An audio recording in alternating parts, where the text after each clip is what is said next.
Frame. Skip. Get ready. It's going to be a very, very intense journey. Begin.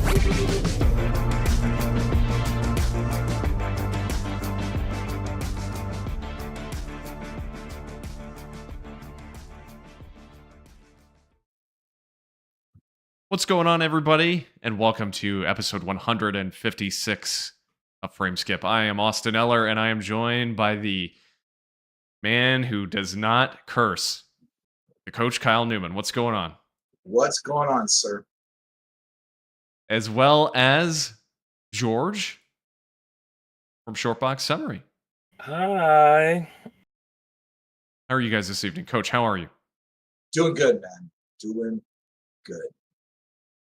Every day out here is a damn good day. I could actually say this. 9 months, and every day has been a damn good day. Some better than others, but every day is a good day. Well, I'd say that's a good thing. Yeah. I'd say that's a good thing. I mean, certainly when you can wake up and say, oh, it's going to be a good day, and you know it's a good day, it's going to be a good day. I just love what I'm doing out here.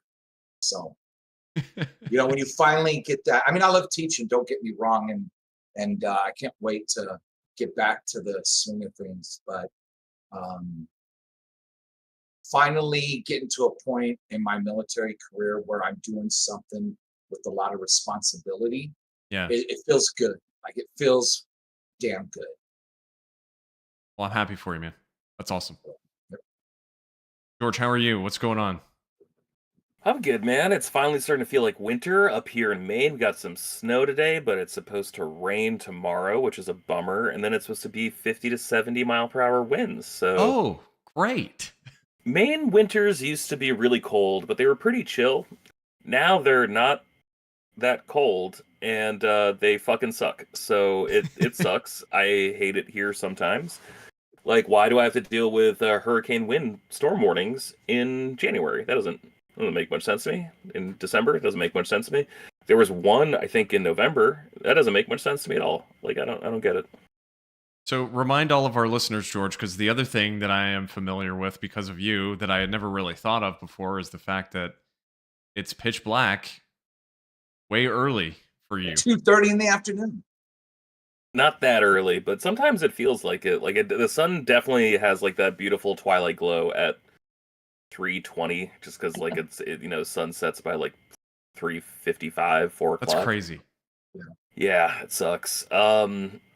So like I love to go for walks. I try to walk a couple miles a day at the very least. So I am not a morning person. So I've been forcing myself to be a morning person just to get outside and get some exercise, get my steps in, because I can't do it after 3:45 anymore. Yeah. But hey, we're 11 days out from December 21st. That's when days start getting longer. Something to look forward to. Have you guys got your Christmas shopping done? Speaking of the days getting longer and everything done, or are you still going? I just send money on Christmas. When I'm deployed, I just send money. Awesome. George, what did you say? Sorry, I didn't hear you. Oh, I said, why would you bring that up? No, I haven't even started. I need to. It's like a lot of my friends and family have like kids now, so I actually feel like it's more important to get them something. Yeah. And getting them something is so much like I don't know what to buy my 42-year-old brother. Like I just don't. Yeah. Like the dude's had a job forever. He can get pretty much anything he wants. So, like, if I'm buying him something, I'm like, all right, I need to find him, like, a Larry Bird action figure from the late 80s, or, like, an old, like, the original starting lineup figures. You remember those, Coach? Yes. Like, I need to find that. And, like, that shit's really hard to find up here. So if I get his kid something good, then I can just, like, get him, like, an iTunes gift card to be like, hey, get yourself, like, a movie, like, and here's some cash to get, like, a 6-pack of beer. So you can have like a movie night to yourself. Like it's easier to do stuff like that. I don't have to put as much thought into that. And the kids are easy because everyone really likes Pokemon. And guess what? Dude. I do too. It's great. It's so easy. The thing is, kids are easy to buy for, and I'm a little like I'm indifferent on giving people cash or a gift card. Like I'll do it if I can't figure it out. But I just know that for me, receiving it, not that I dislike receiving cash as a gift or a gift card as a gift. But there is always a little more excitement when you get something that you want. For sure. So kids, for that reason, point being, I feel like are a little easier to buy for because, gosh, what like toy does a kid not want or game or whatever it may be? I mean, most kids are pretty like reasonable when it comes to giving them stuff. But I totally agree with you. I hope my family's not watching this. I don't think they have ever listened to a single episode of this, so I can't assume why they would now. But my mom and my stepdad, for some reason, like every year, it is so challenging to buy for them, and I'm not sure why. Like, the two of us have such an issue finding things that they would like, and so this year, I hope they use it because we love ours, but we bought them a Soda Stream and like the canisters and everything, which is like where you make your carbonated Yeah. water. We love ours. I mean, we use it constantly. And it was funny. We were sitting there like eating dinner and we had just made like a canister and I was like, "Wait a second. This could be the gift." So No, man, so that's thing's what we're sick. trying. Honest, it's that or like something else like your parents would never consider, like an air fryer or something, right? Just like something that's relatively new. Um, there's no like established cookbook from someone they know. There's not like Yeah. a Bobby Flay or like an Alton Brown air fryer cookbook. So like the people they care about aren't talking about it. Um, yeah, the shit like that is great. I love my Soda Stream. It's fantastic. Do you do like the what flavors do you typically do? Because we love ours because you can put in like the bubbly drops for like the seltzer water. That's the only Great. thing we use it for. I do like emergency ginger ale and emergency like Diet Cola when I'm Nice. like having real hankerings. I try so hard to not drink soda. Do that, and then honestly just like tonic for cocktails and stuff. Nice. But like being able to do that and not have to like run out to the store is fucking fantastic. Coach, you look confused. So you have a soda machine, but you don't drink the soda. That's confusing. So, well, all it is it's not even it's called a Soda Stream, but you don't necessarily have to make soda with it. Basically, all it is it's got like It carbonates your drink. is it just like compressed? What's it? I don't even know what's in the canister. It's CO2. CO2. Okay. Of course. Yeah, carbonates your drink. Yeah. So yeah, it literally just carbonates water, and then you Yeah. put in anything that you want into it. Then Essentially, you can add syrup. Like they actually had like Mountain Dew syrup that you could like make your own Mountain Dew at home. It didn't taste right, but like it's better than not having Mountain Dew. Actually it's not. No, you should not do your weird homemade Mountain Dew. But like the seltzer shit is really good. The Diet Cola's fine. It tastes like bargain cola that you get at the grocery store. And being able to make a gin and tonic or a vodka tonic whenever you want is fucking elite, frankly. Yeah. So a big fan. so hopefully they like it. We'll see what happens. But yeah, I don't know. It's always really difficult. I feel like to buy for family members. Andie's easy to buy for because she just kind of will give me a list of things, and I do the same for her. Although this year, admittedly, I told her since I built this computer, do not buy me anything. So Well, at least one gift. yeah, I'm sure she'll still buy me something. Yeah. I'm sure she will. So I actually sent her.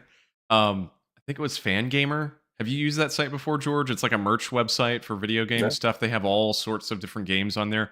They just posted a couple of weeks ago. They have an Ape Escape line, and so they released like the monkeys as plushes. And so I was like, Uh-huh. "You can buy me this and nothing else." So I don't know if she ended up buying that or not, but Oh, that is a cute looking monkey. Yeah. yeah.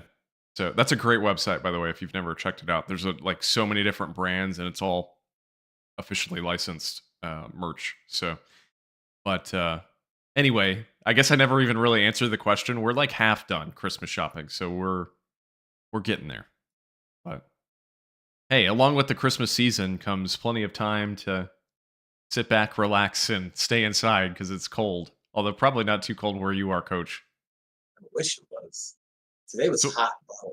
So what have you been up to? What have you been playing? What have you been watching? So I did send you guys a video that I was going to start Ghost Sushi, right? But then the next day it dawned on me that if I wanted to learn the controls for Dynasty Warriors Origins, that I bet you anything 9 has the same controls or very similar to that. So I had already had it purchased, so I downloaded it, and I just been playing a lot of it. So just learning, because remember, for like Hyrule Warriors, and it's like that with the I believe with the Samurai Warriors, um, you just basically have 3 buttons, right? The left one is going to be just your regular attack. The top button is going to be your strong attack, and the right button is your Muso attack. And then, of course, you have like, the dodge. So what was that? I don't know if it was one of the triggers. It's like one of the triggers, I think, in the new game. One of the triggers. Yeah. So I've been playing quite a bit, like way too much. I'll come home from work during the day and sneak about 45 minutes in before going back. So 9 was 9 the one that you said like didn't review super well or something? Yeah, and it's so funny because basically they wanted to kind of make it like Breath of the Wild a little bit, like open world. And you still have your areas where you have to conquer, right? You have to defeat the red enemies on the map, whatever. But that game should have been another 18 months worked on. Like serious. It's really, it's pretty raw. Like it's kind of like Scarlet and Violet type, where you'll see a group of enemies running across, like way in the distance though, but they're like the windmills in Pokemon, like super choppy, So, and the controls, like it's not smooth, but when it comes to the fighting, it's good. Yeah, so I was just looking at Origins because I don't even think I talked about this on the podcast, but I tried that demo too because you tried it and I was curious about it as well. And it comes out January 17th, so like a little over a month from now. But the problem is it's a little over a month before Monster Hunter, and I just don't know that I can get a game of that size so close. But the demo was really good from what I played. I can't remember if you ever talked about it on your coach or not, but it's really like a beautiful game, and it does feel different compared to the older ones. I mean, it definitely feels a little more high quality. Right. So it's not in the main, like it's not your numbered. And they even said it, this is not 10, right? I think they're just trying something new and something different, I guess you can say, right? 9 was something different, but I could see where people get frustrated with it. There's a lot of crafting. I kind of want to learn the whole crafting system in 9. So I'll give it a fair share. I'll probably put like 20, 30 hours in before Origins releases and then see how it goes. George, did you ever play any of these games or like any Musos at all? I might have played a couple Gundam Dynasty Warriors games back in the day, just because those were the only Gundam games we were getting, and I just needed my fix. I am not very impressed with the genre, but again, I haven't touched it in 10 years, so like what the fuck do I know? I'd be willing to check it out. I have the Hyrule ones. Just because I thought those were going to be going out of print and getting harder to find, so I snapped those up while I could. I would like to check them out. Yeah, they're good. I was kind of like you. Like when I first played my first Dynasty Warriors game, it was before Hyrule Warriors. I can't recall which one it was. I might have played 7, if I'm remembering correctly. I was just looking at the release list. It says Dynasty Warriors 7 came out in 2011 and 8 was 2013. I'm pretty sure I tried 7. And at the time it didn't click with me. It was like, oh god, you're just fighting all these enemies and you're hitting the same button over and over again. And I don't know if, I mean, maybe the series was like that at that time, but I have a feeling it was just that I didn't put the hours into it and learn it. But I know at least with Hyrule Warriors, and especially that second one, there's actually a lot of strategy to that game that really comes into play as far as you know, kind of the chess piece movement of making sure you're going to the right bases and taking people down before they capture said bases, but also they've added in all this like Bayonetta-esque dodging where like if you dodge at the right time, it slows time down and there's a lot more tacticality, I suppose, compared to what I remember at least from 15 years ago. So I would highly recommend those Hyrule Warriors games. The first Fire Emblem Warriors is also excellent. I never played that second one that ties in with I heard that Three one's Houses. better. I think people enjoy that one. Yeah. The second one. Three Hopes. And I'll actually say that I think the most well-crafted one that I've played, I never played the second one, but Dragon Quest Heroes, which was the Dragon Quest one, Yeah. is phenomenal. Like super high quality. It, you know, some of those other Dynasty Warriors games feel a little low budget, but that one felt really like high end. Still had the Akira Toriyama art. So I liked that one a lot at that time when it came out, at least. So And later this year, I wouldn't mind. I picked up Persona 5 Strikers just to get my feet wet on what the whole Persona thing. yeah, everybody raves about that game too, by the way. That's like one of the highest rated like crossover Musos. So I haven't played that one. Talking to my buddy Marty, he said it was like almost like required playing if you liked Persona 5. That it did like such a Marty? good job Marty? of like the Marty, yeah. That he was just really enjoyed it and thought like it tied into the main series so seamlessly. Yeah, it's like a sequel to Persona 5. So I don't necessarily know if it continues the story because there's not really much to continue, but I'm assuming it takes those same characters and kind of throws them in this new plot. So yeah. Coach, anything else you've been playing? That'd be it. You know what? Anything you've been watching? I know you've been watching one thing that you've sent a few messages on. What did I- Skeleton Crew. Oh, yes. Okay, so I did watch the first 2 episodes, which is good, right? So we'll see. Now that they have everybody, let's see what episodes 3, 4, 5 are, right? Hopefully, it will continue where it's at. I mean, it's fun. It's not supposed to be serious. I mean, it's not goofy either. It's fun. The kids are fun. I'll put it that way. The kids are what make it, right?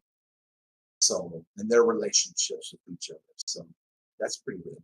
And then I just been watching a lot of, and this is a guilty pleasure, a lot of Christmas movies on Hallmark. Hell yeah.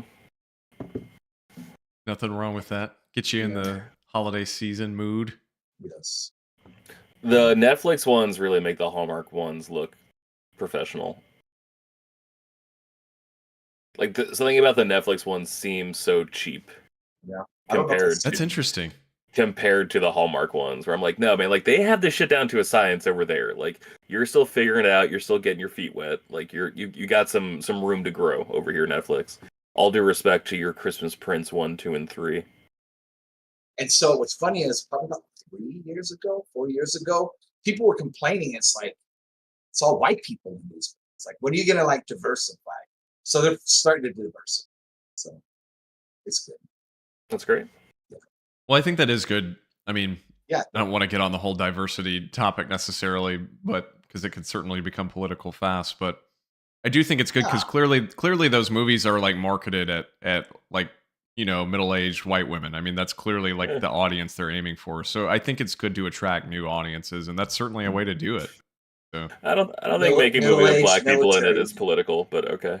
No, I don't disagree, but Yeah. I just know that certain others could read it that way. So That's why I can never live in Utah. But George, did you watch Skeleton Crew at all? I haven't watched it. I haven't yet. I haven't had the time to, unfortunately. I'm looking forward to it though. Like it warms my heart. I know you guys don't like it. I don't care. The Acolyte is like the #1 show on everyone's like I can't believe this shit got canceled list from like Entertainment Weekly and like Vanity Fair and all this stuff. And from Variety, like everyone, it seems like everyone who watched the show really liked it. And the people who didn't watch the show don't know what the fuck they're talking about, but they were really loud. So what can you do? The show got canceled. So I don't know. I'm super bummed just because that was my favorite Star Wars thing since Rebels. And so I want to get into Skeleton Crew, but it's also like, you guys kind of like killed me on the one thing I did care about in a while. So Yeah. Just to clarify, by the way, I haven't watched Acolyte, so I have no opinion on it. It's Seth I I know didn't. that doesn't like it, Yeah, but yeah.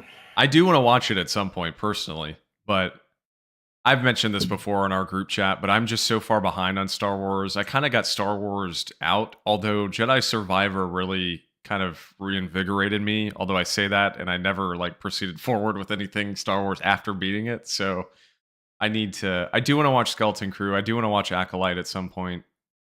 So it's just a matter of sitting down and doing it. But Yeah, man. George, Takes place during the High Republic, and yeah, I there's know. no existing. There's two existing characters in the entire show, and Yeah.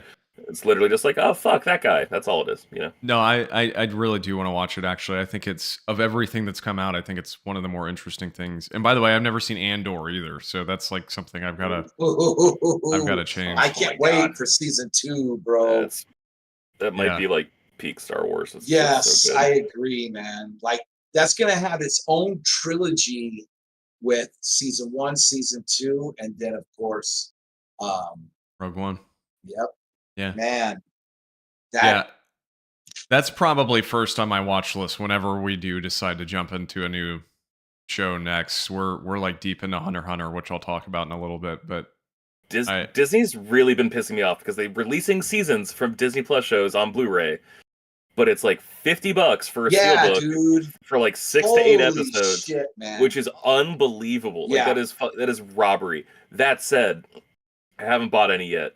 Neither Might have have to get Andor when I that shit had comes out. Mandalorian season 1 and 2 in my shopping cart, but I'm like, this is too damn expensive. Look what this, yeah. But going back to Andor ahead. season 1, Austin, watch it in like sets of 3. I Yeah. think you'll like it better that way. If you go in sets of 3, you'll enjoy it because that's kind of the how it middle released, part- right? No, Oh, well, okay. I think it was the first 2 episodes, and then it was one after. Maybe that's that. what I'm thinking of. So the middle part, some people thought it stayed too long. I didn't think so. But if you watch those middle 3 in one swoop, then yeah, you're gonna love it, bro. Honestly, you're gonna be amazed. It's good. Yeah, I do want to watch it. I think like Rogue One is gonna be my second favorite Star Wars movie behind Empire. So, but the problem is I never really cared about Andor as a character in that movie. He was just like one of the bunch, but I know that that's not exactly the point of the show. So I need to just watch him. Everybody speaks so highly of It's that the first birth of the season. rebellion, and that's Yeah. what's so amazing about it. Well, it's part of the, there's different cells, right? Yeah. You have, so you have the rebel set, the rebels. George, what have you not to derail, but what have you been up to this past week? Anything you've been playing, watching? Trying to think if I've been watching anything. I don't think I have. I've been in the background at work. I've had like the original Pokemon like Indigo League going on. I have like the first like 4 or 5 seasons on DVD that I bought just in case like my Nice. nieces come over, just so I can throw that on and like not watch fucking Bluey for one day. That'd be sick. So I've been having that on. I'm about to get to the Orange Islands. I'm really excited because like I only saw like a couple random episodes of that when I was younger. So nothing. I haven't been watching anything too seriously, but man, the 2 games that I can't stop playing. I'm gonna talk about first one, Dragon Age, Veilguard, incredible game. It's awesome. It's a big, deep fantasy, science fantasy, I guess, story that's just like an action combat game. Like you just unlock little power ups and shit, not unlike a God of War, but like a PS2 era God of War. And then it becomes an action game. Then you get to make decisions. You get to flirt with weird hot elves. Like the game's fucking great. And I have no connection really. I think we talked about this before. Like I played a lot of Dragon Age Inquisition. I remember absolutely nothing of it.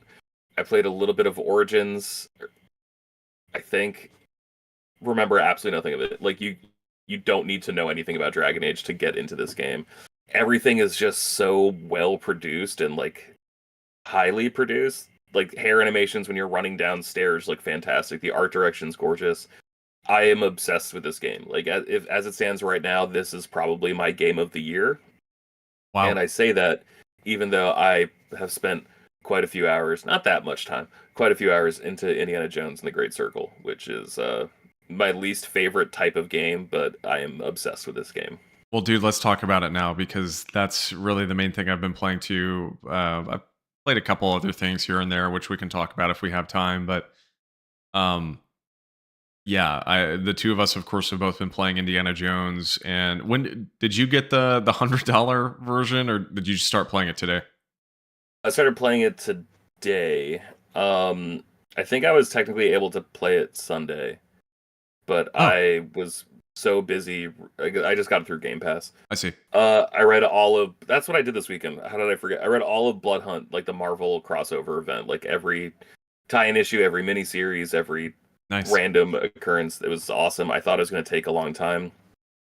No, I read like 60 issues in 2 days. It was great. Super fun event. Kind of pointless, ultimately. A lot of the tie-ins were pointless, but it was just cool to see like the horror side of Marvel. Anyways, I was doing that instead of playing Indiana Jones, and I feel like I fucked up. The game's great. I hate stealth games, and I really especially hate first-person stealth games where I feel just so vulnerable and stupid and silly. I couldn't really get into Dishonored. I never really fucked around with Prey. I generally don't like horror games or any kind of like that kind of tension. Yeah. And I feel like stealth games in particular just are tense on purpose, and I hate that. I find them very stressful. Is it Troy Baker playing Indiana Jones? It is. Is so fucking disarming in this game. Does such a spectacular job of being a young Harrison Ford. I don't understand it. Dude, I can't believe how good he sounds. I forget, it might have been one of the like Sacred Symbols or something I was listening to the other day, and they were talking about just his range. It's incredible. I mean, objectively, he's got to be like the best video game voice actor, right? Because, I'm sorry, Mr. North, but yeah, I think it might. Yeah, I mean, you look at the range of characters he's playing the Joker in Arkham Origins to Joel, more of like the Southern voice, to this. But you know, just specifically his portrayal here. This is maybe a slight spoiler if you care about what the first segment of the game is. But it starts essentially as a like shot-for-shot remake of the first few minutes of Raiders. Mm-hmm. And Digital Foundry, in their video covering like the technical side of the game, they did a whole segment where they compared Harrison Ford's lines in those scenes to Troy Baker's lines. And dude, it's like identical. There's hardly any difference. It's so good. Now, admittedly, he's replicating something that already exists versus later in the game original lines, but still. Yeah, but it never feels like that super well. But like, cut out there for a second, George. Can you repeat that? Sorry. Yes. Sorry. I said it never feels like he's doing like an impression. Yeah. No, it feels real. Is that working? Yeah, you're good. Okay. Yeah, it doesn't feel like he's doing a bit. It just feels like he is Indiana Jones. You know, like it's really incredible. There's so many smart things about this game too, where it's like you don't get experience beating the shit out of people. You get experience for like learning. You know, like you find a document. Like it's the lamest thing ever that they call them adventure points. But besides that, the game, in my experience so far, has been great. But it's like finding a document, finding a letter, like unlocking a side quest in the city. It's really great. The first level, like you said, is like a tutorial, basically that's just showing you the ropes, the whip ropes, of like basic character movement, all that stuff.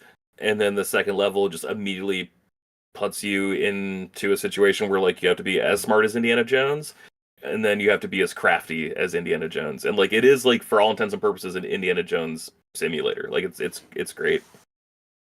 Yeah, I don't know what you did, but I was kind of on media blackout for this game. I watched like the first trailer, and I've seen a couple maybe of the story like cutscenes in trailers, but I really tried to ignore the gameplay because I when I first heard about this game, I was like, how what would this even be? What would it look like? What kind of game is this? And I really never looked into it. And I just held to that until the game came out. And so to find out that it is like a Dishonored light. I mean, it's not a full-on Dishonored. You don't have quite that freedom, but it's close.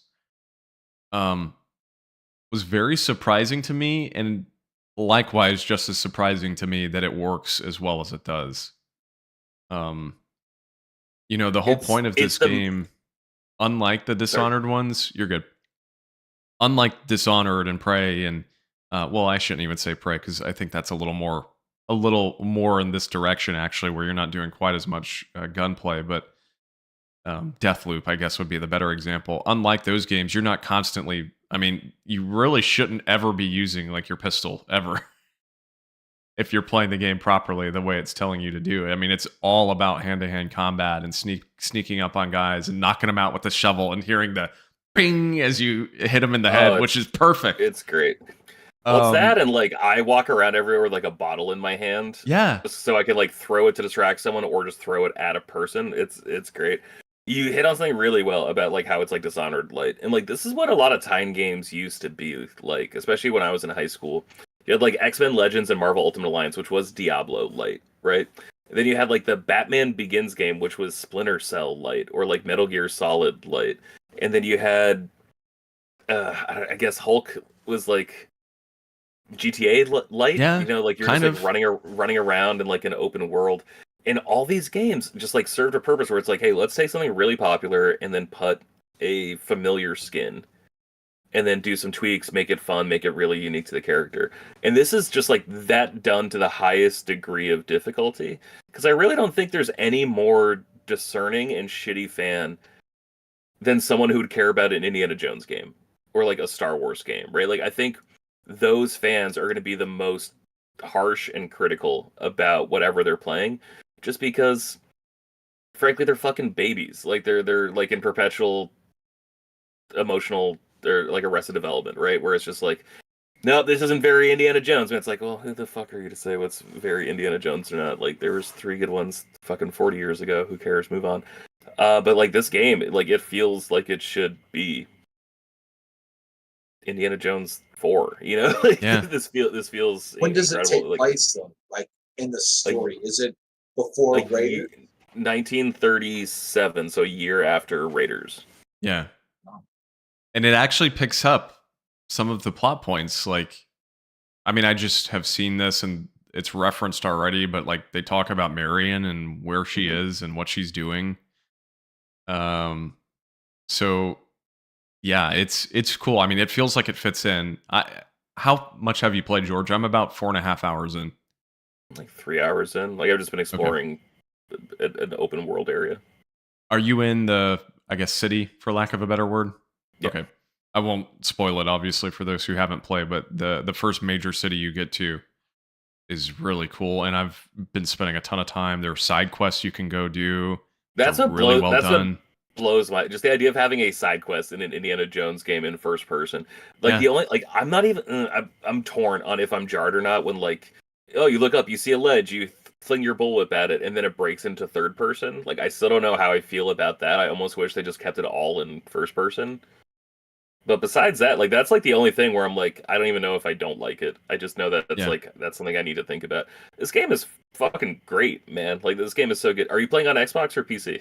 I'm playing on PC. This actually came with my GPU. Oh, that's so right, it was a bundle, and it was the $100 version that came with my GPU. So I've started playing it on Friday, the early release, which was nice. But it runs like super smooth on PC. They just released the path tracing, which is like I need to read into that a little more. I don't know a whole lot about path tracing, but my understanding of it is it's like a little bit of a higher end ray tracing that consoles can't really do at the moment. I don't really care, so I've had it off. I've just been using the normal ray tracing. I'd rather have like the higher frame rate, so that's how I've been playing. But it plays great, especially keyboard and mouse. That kind of immersive sim style, it works really well. So you're playing keyboard and mouse.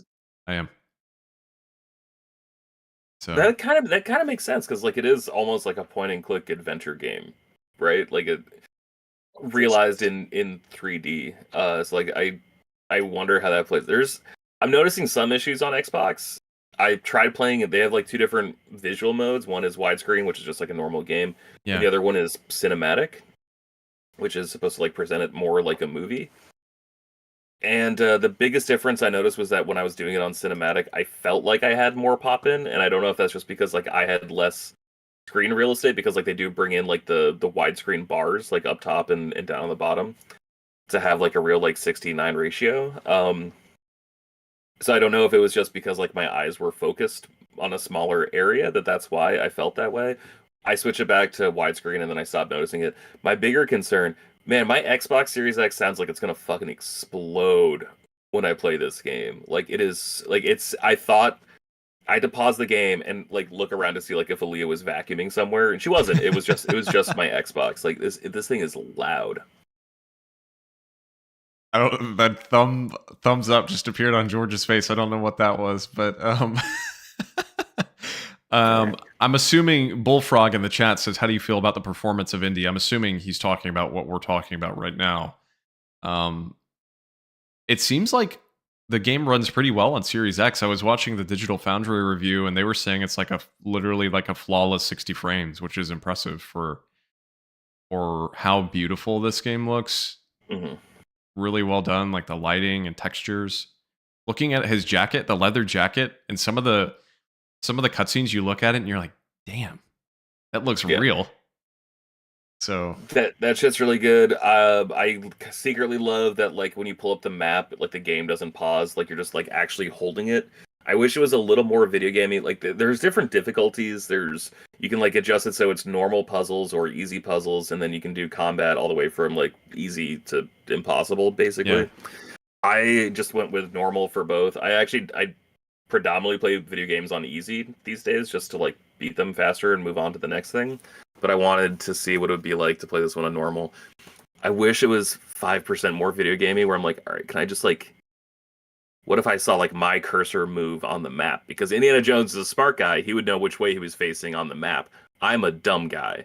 So like, why don't you make me as smart as Indy and not ask me to be as smart as Indy? Little things like that where I'm just like, maybe it's on an easier difficulty. I don't know. Yeah. But that's really all I got, man. Like that game is, punching feels so good in it. And I'm like, yo, they should bring back Fight Night on Xbox. Because like punching, first person punching feels pretty good. It's so good, and you get like I don't even want to attempt to replicate it, but like the pop, pop, like as you're hitting, like that very like Indiana Jones like punching sound, like classic 70s, 80s movies. They nailed the vibes, yeah. Like the overall vibes. I mean, it feels like you're in an Indiana Jones movie. And Bullfrog asked, and we talked about this a little bit earlier, but I guess what he was saying about the performance, he was saying the voice acting, but I think George and I both agreed it's excellent, impeccable. Yeah, yeah. But the other thing I was going to touch on that note is when you're walking around the world, there's so many dialogue lines from Indy. Like it really feels like he's there and active. You're not just playing as this first person like imitation of him.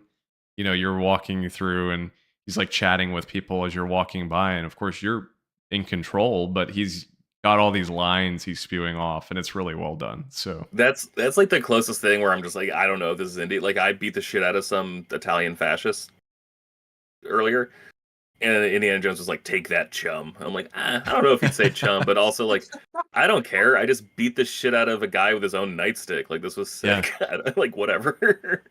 And the humor's great, like beating the crap out of somebody with like a broom and all these random items. I mean, it really replicates that Indiana Jones feel perfectly. But the only negative thing I'll say is that at times I feel like the AI is not quite as smart as it should be. No. Like but it feels Spielberg movie-esque. It does. Like, I was able to hide behind a desk after a guy saw me. Yeah. And he's like, oh, I guess nothing's there. And I'm like, there's literally like your passed out friend's body on a broken chair right here. Everything about that does feel Spielberg. And I love it. And see, that's so the thing why like I wouldn't really call it a negative. It's just the only thing that I could critique at the moment. I think it works. Like, again, I think it's a Dishonored light. I really Mhm. was not expecting a full on difficult, like really challenging stealth game. So I'm okay with, the other day, and you may have already done this, George. I'm not sure, but I was in this tomb area underground, and your goal is to get back up and climb out. And you're like walking around, and there's all these guards in this tomb, and most of them, I stealth by, I walk behind. Well, I get to the end, and there's a guard just looking at the exit, and there's no way to get around him. And I didn't have a bottle with me, so I'm like, okay. So I just try to climb right in front of him, and he just doesn't see me. So, Oh, okay. so there are times like that where I think the AI could use some improvement, but at the end of the Which day, I'm okay with it because the game's all which about exploration and yeah. it's humorous in a way. So Which difficulty are you playing on? I believe I'm on normal, whatever Okay. the normal mode is. So yeah. Right. I mean that sounds great and pretty stress free. I'm like maybe I should lower it. Really burn through this thing because like I don't feel like I'm in this story yet. Yeah. Like Yeah, me either. it's great. The one thing I think the highest degree of difficulty was going to be like, can this feel like Indiana Jones? Can this character sound like Indiana Jones? And they nailed that. The second most important part to any Indiana Jones movie to me, all due respect to everyone who was involved in the movies, John Williams. The music in this game is fantastic. It is. It's so good. I assume John Williams didn't compose Find out. the extra music that was in it. So whoever did, it's flawless. Like it is. It is seamlessly weaving into what they did with the original movies. So Okay, so this actually makes sense. You may be more familiar with this guy, Gordy Haab, Haab. Two other games he did the composition for: Star Wars Battlefront 1 and 2, the two most recent ones. oh, so he's like the John Williams like pinch hitter Yeah. for Which in video games. All right, makes sense because those games had excellent soundtracks too. So, sure did. So when is it supposed to come to PS5? Is it like February or something like that? I think it's supposed to be a 6-month delay, was what we heard. Yeah, so all I they said next summer. all they said is spring. So, spring June. 2025. Yeah. May, June. So hopefully before too long. But yeah, point being, just to kind of narrow down my thoughts, I think the game is phenomenal so far.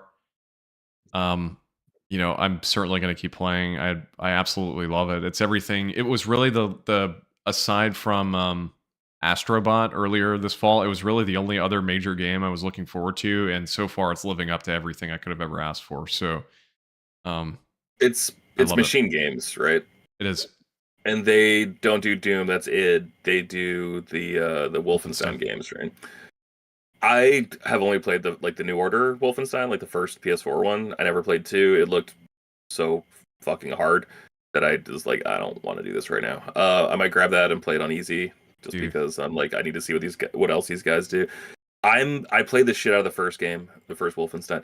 I'm amazed that this is machine games because there's so much like restraint in what they're doing. Like things aren't crazy over the top. They're like subtle and clever. Not to say that like they were incapable of doing that. It just didn't seem like they were interested in doing that based off Oh yeah. what I played from Wolfenstein. And like that's great. That's fine. I'm not knocking them. But I can't believe this is the same studio. Like if you told me this is Arcane, I'd believe that it's Arcane. But the fact that it's Machine Games doing this, I'm like, fuck. Video game developers are so talented. Like they can literally do anything, man. Like why are we putting them in a box? The only ones we should put in a box are Aspire, because like they're never gonna do Knights of the Republic. So like get in a box and start working on Rogue Knights of the Squadron. Republic. Yeah. Yeah, They were seriously, never release that they shit. were never supposed to do it. Yeah, I know. But no, I'm blown away by this game. I think it's great. Yeah, It's machine 20 hours supposedly. Yeah, I saw. somewhere in that time frame, depending on how much you do. But again, there are side quests and collectibles you can find, and at least the area I'm in right now, the first city you go to is humongous. I mean, there's so Yeah. much you can go and find. So I'm assuming you could get at least like 35 hours out of it if it stays like this the rest of the game, which is astounding for a machine games game. Because the 4 other games they've done, I guess they've done a few Wolfenstein games at this point. I mean, they've all been pretty linear. I think, trying to remember how long Wolfenstein 2 was. I can't imagine it was longer than like 10 or 15 hours. So, Definitely their biggest game yet. But yeah, man, you've got to play Wolfenstein 2.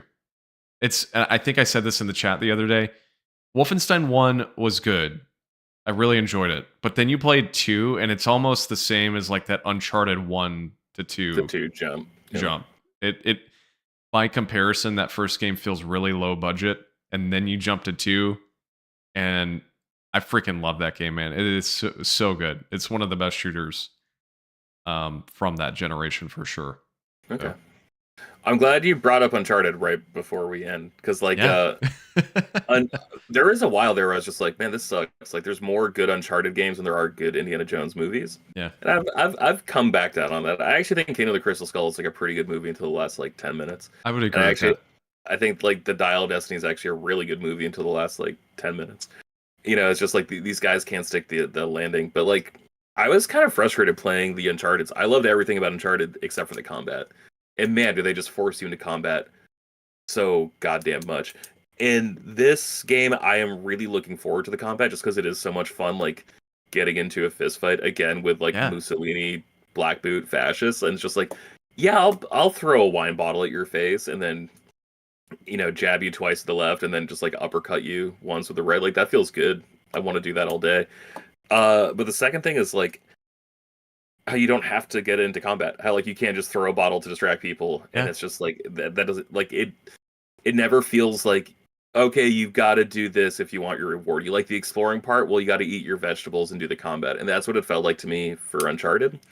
And that hasn't crossed my mind once playing this game. So I'm really, really enjoying it. No, they really don't force you into the combat. And the whip feels great, by the way, and in combat and otherwise, it's really well done. So, Coach, are you planning to play this game at some point? Depends. When is Doom coming out? I don't know if they've said. I bet it'll be like next fall. Okay. So it just depends. It depends how the layout of 2020. Yeah. Right? So pretty much anything big, I'll play on my PS5 here. And then when I get home in summer, I do build a PC. But so I do want to play it because I love the movies. The first thing. Yeah. Did you guys ever play the Nintendo 64 Indiana Jones? I tried to play the Xbox one, which I think was like more or less like an updated version. Like the Staff of Kings, I think, was the Xbox one, and then there was the N64 one, the Tomb one, right? I never played it. There's one YouTuber I got really into for a summer, and he's like a Super Mario Maker level clearer. That's like his thing. But then he decided to play every single Nintendo 64 game ever. And he has like an RNG device that like just picks a random game for him. He just goes like alphabetically. And I watched his playthrough of the Indiana Jones game. And I cannot believe that shit ran on N64. Like, that is so ambitious and insane. Good for them. Well, Coach, I think whenever you do play it, you'll enjoy it. So, you played Wolfenstein 2, right? First one. Oh, you played the first one, so you didn't play the second one. Man. No, I didn't get all the way through. Gosh. Gotta play the second one. It's so good. It's so good. Now, I've actually been wanting to replay it on PC because I played it on PS4 Pro at the time. So I may do that at some point. So before we move off this, Alden just left a comment and said, have you guys talked about how the melee combat is some of the best gaming has to offer in Indiana Jones and the Great Circle? Yeah, I mean, we kind of hit on that, Alden, but yeah, it's excellent. The hand-to-hand combat is all good, and the stealth, as far as like sneaking up on people and taking them out in one hit, is really cool too. Because it seems like there are a bunch of different animations that you can get if you're taking someone out silently, depending on the weapon and what you're holding. So I'm a big fan of all that too. But it feels great, man. Like, it just feels like it makes me want to punch someone in the face. Yeah. I'm just like, God, it feels this good. And like, it has like this kind of Foley, like, you're right, like the clap sound that just sounds like you're punching someone in the 70s. Yeah. No, it's incredible. Feels so good. And like, their dumb little hats fall off when you punch them. It's beautiful. It's excellent.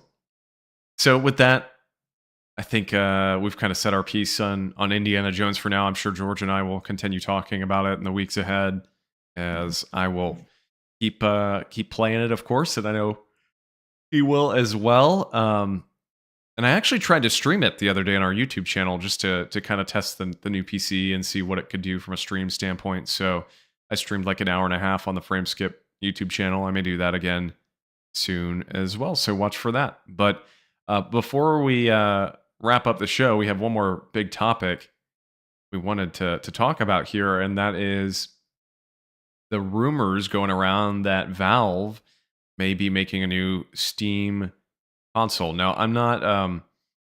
I should have read into this a little more, but I believe the big hits essentially are there's a leak that came out that a Steam Controller 2 and a new VR headset are both in the works, and then alongside that, they are essentially making a full dedicated console, not like a Steam Deck that's handheld, but literally like a box that you plug into your TV for playing Steam games. So that's, from my understanding, kind of the extent of it. There's not really too much information as far as what specs it would have or what it would do. Just the fact that they're working on it and that it may be on the way. So, and then this other thing I'll just quickly note is that this comes. I find this interesting. This is from Insider Gaming, who reports on a lot of these leaks and rumors.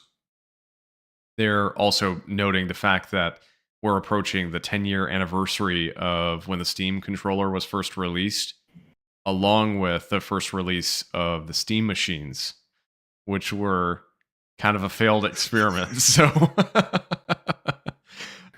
do you guys remember those things? I've been listening to old podcasts, man, and I'm there in like old game scoops, and listening to Beyond, and Greg and Colin were freaking out.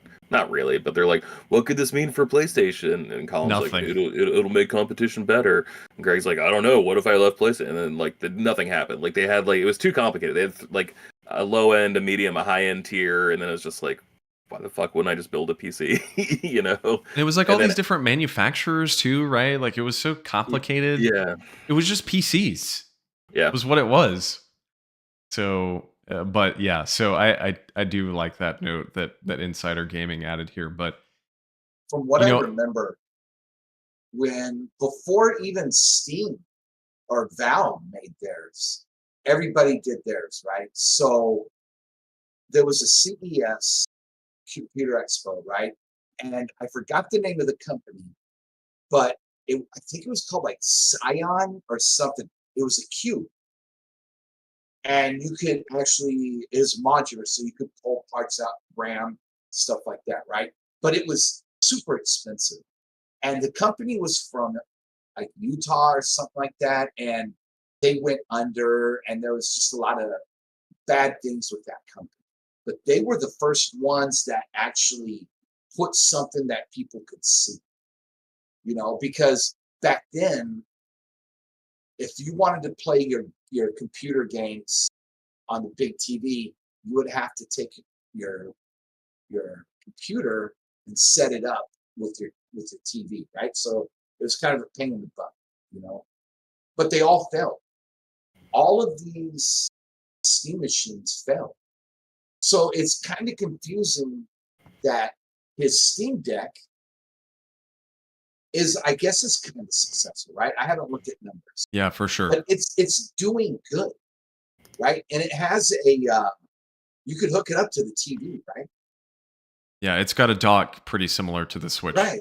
So I don't know why. I'm kind of confused why, if this is true, why Valve would want to go down this rabbit hole again when the first time it didn't work. And I think people, they want the hybrid. They want the handheld that you could quickly just set next to your TV, put it in and then play.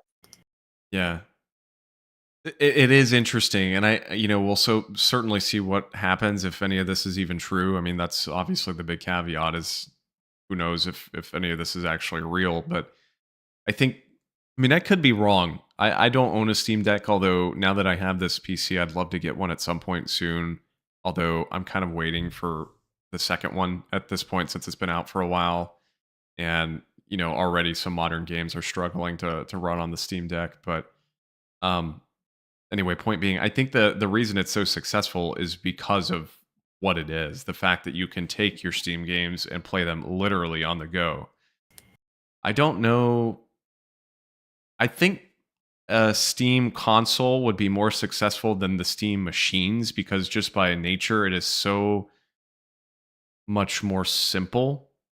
I mean, just the marketing of like a single console versus 15 of these random things made by different manufacturers and nobody really fully understands what they are. It's an easier sell in a way, but at the same time, again, like I think the Steam Deck works because it's handheld, but a Steam machine or a Steam console, by all means, is just a computer. So I don't know how this would do mass market. I don't necessarily know that people would snap on this. I mean, I certainly think the hard sell, of course, or the sell they would make would be that it's significantly more powerful than a Steam Deck. I mean, that's what they would have to frame it as. But why not just get a PC? I don't know. I have my Steam Deck. I like my Steam Deck. I complained about my Steam Deck a little bit just because something felt off when I was playing first-person shooters last week. And man, there's so many games that still like aren't Steam Deck optimized. So like until like that shit gets figured out, I don't think this is really going to matter that much. I also don't understand why you can't just dock this and play off this. Like I understand it's not going to be the most beautiful version of Oblivion or whatever you could play, but like if people really want to do it, they would probably buy the Steam Deck. Like that's one. I don't understand how Oblivion isn't playable on Steam Deck. I don't understand how Morrowind isn't playable on Steam Deck. I don't understand like none of those classic games, like the reason to buy a PC 20 years ago, are available. Yeah. Easily to play. And it's like at this point, like it really does feel like it's a Steam first party game machine plus a whole bunch of indies that you can literally like you don't need a high-end console to play. Like you don't need to like a new graphics card for fucking Balatro, you know? You don't need a new graphics card for Terraria or Stardew Valley, right? Like I don't know. I think it's exciting just to have like a new player enter and like maybe PlayStation and Microsoft will give a shit. Maybe like they'll try something different because like frankly I'm kind of sick of the direction Sony's going in. I don't know what direction Microsoft's going in. That kind of bums me out. And Nintendo, honestly, you're doing great, kid. Don't let anyone talk to you any differently. You're killing it. But from the big two, the people who say that like power is what matters, graphics are what matters, I think they're getting a little too big for their britches. So I wouldn't mind like some more competition there. But that said, like, what's the reason to own a PC these days? Like genuinely, besides graphics and I guess 140 frames per second. Yeah. 15 years ago, like, oh shit, can it run Crysis? Like, no, consoles can't run Crysis, and all of a sudden they fucking could, you know. So it's like,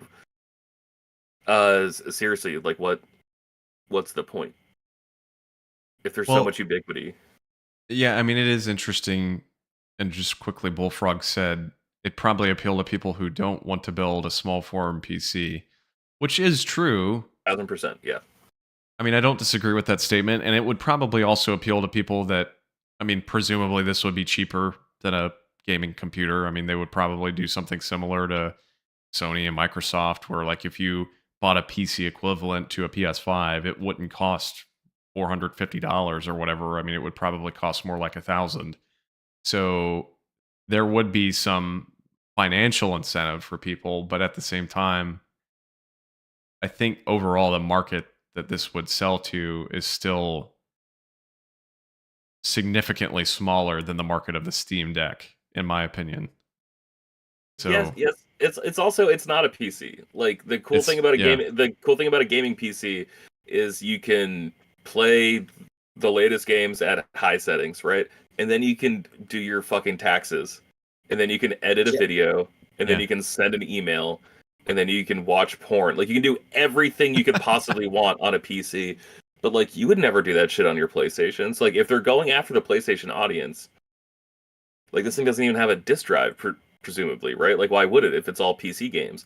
It's like, all right, well then it's not a 4K Blu-ray player. You know, it's like, is it a 4K streamer? I hope so, because like ideally you could play 4K games. But I don't I don't know. I know that my PlayStation is a 4K Blu-ray player just because and 4K streamer and all that shit. Who's But like doing that? I don't know. It just seems like it's really limiting. What's oh, sorry. It's because I'm pointing to my PlayStation.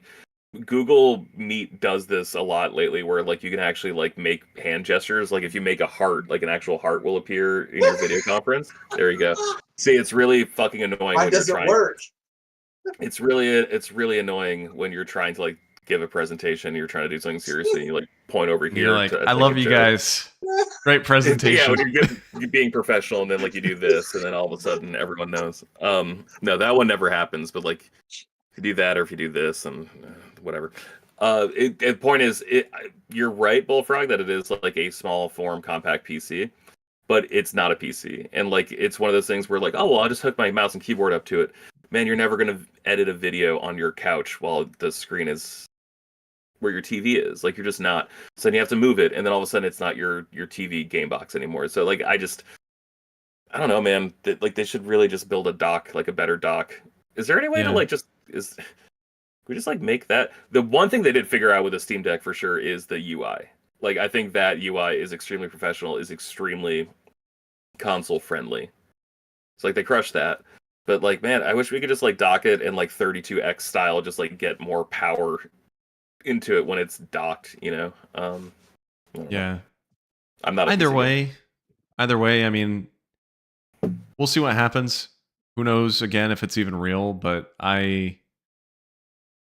frankly, I would not buy one if it's presented the way we are all talking about right now. I mean, again, kind of what you said, George. It's like, well, I already have a PC. Even if I didn't have a PC,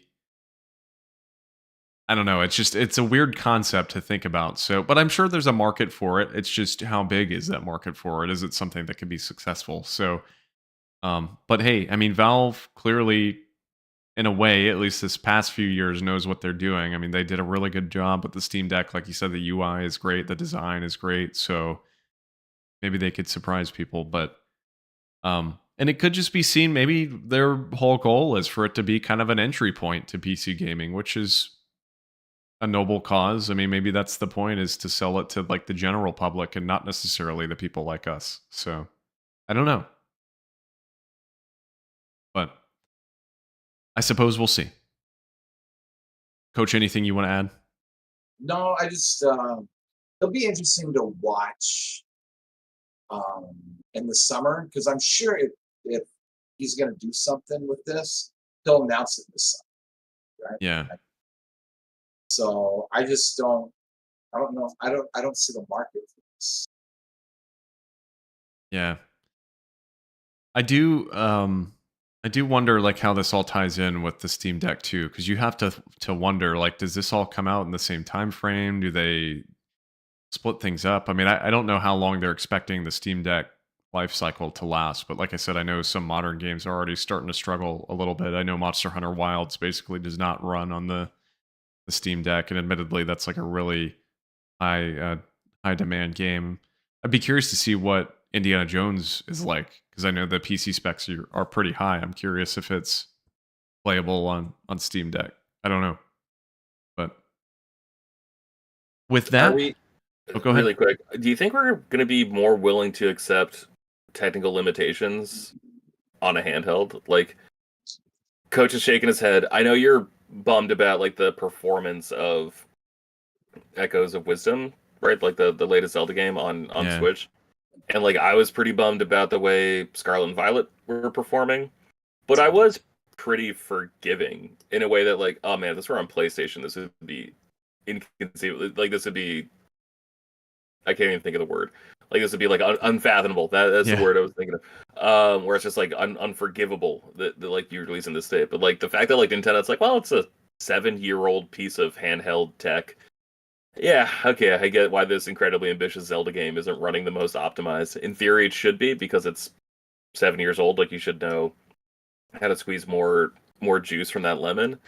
But maybe they just squeezed everything. So, like, do you think people would be more free? Like, I'm ready to retire my Steam Deck already and just make it like, yep, this is my boomer shooter. I want to follow in Coach's footsteps. Just play old pew pew games from 20 years ago. Because frankly, That was what I bought it for. This wasn't supposed to be like my high-end PC experience. This was supposed to be like, fuck, I'm finally gonna play Half-Life 2. Like, So I have a theory.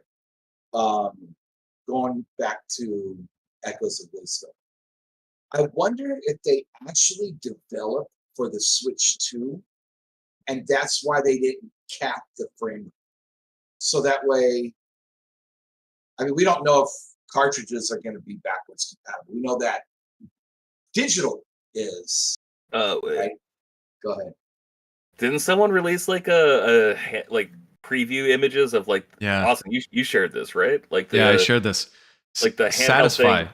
Yeah, for Switch 2, and it has like the built-in Switch like cartridge holder, and it was like original Nintendo Switch. That could just be placeholder imagery, because like a lot of those mock-ups are actually done like with Photoshop. They're not all just like an actual photo shoot that they do. A lot of them are composites, so like it could be, but also it's like, well, this makes it, I'd say 10% more likely it is going to be the same kind of cartridges. Yeah, I think I could be wrong, Coach, but I bet the cartridges are BC. But Bullfrog brought up a good point. Link's Awakening also didn't perform particularly well, so I don't think your theory's bad though, because maybe it's Grezzo. Yeah, it could be Grezzo, but you got to think too. I was just thinking about this. This game comes out this fall. Came out this fall, November or October 2024 or whatever it was.